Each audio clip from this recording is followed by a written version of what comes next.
Hello, welcome back to the channel, a place of untold and hidden African histories.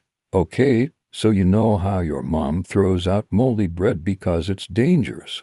Well, ancient Egyptians were literally putting it on wounds, on purpose, and it worked. They discovered antibiotics 3,000 years before Alexander Fleming invented penicillin in 1928. Let me explain. Ancient Egyptian medical texts like the Ebers Papyrus from 1550 BC literally have instructions for using moldy bread as medicine.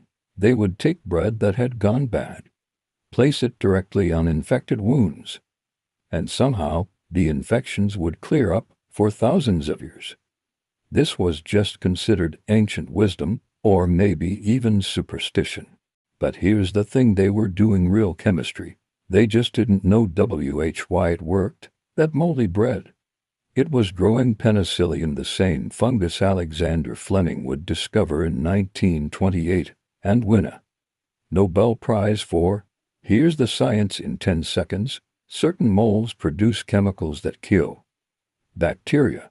Penicillium, the green fuzzy stuff on old bread, releases penicillin, which literally destroys bacterial cell walls. No cell wall, dead bacteria, healed infection.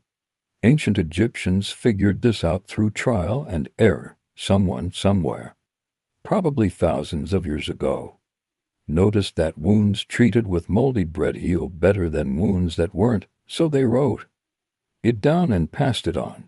They even had different types of mold for different conditions: moldy bread for external wounds, moldy grain for other treatments. This wasn't luck, this was systematic medical knowledge. What blows my mind is that we spent 3,000 years calling this primitive medicine and ancient superstition. Then in 1928, a Scottish scientist accidentally leaves a petri dish uncovered. Mold grows on it, and suddenly he's the genius who discovered antibiotics. Don't get me wrong, Fleming's work was groundbreaking. He isolated penicillin, understood the chemistry, and made it reproducible. But let us be clear, the Egyptians were using this stuff to save lives when most of Europe was still figuring out basic hygiene. And by the way, this isn't the only example. Ancient Egyptians also had treatments for eye infections, dental problems, even performed surgery. They weren't primitive, they were pioneering. So next time you see moldy bread, remember, ancient Africans were doing antibiotic therapy before modern medicine even existed. Hit that like button if this made you see ancient Egypt differently. And subscribe for more history moments. Thanks for watching.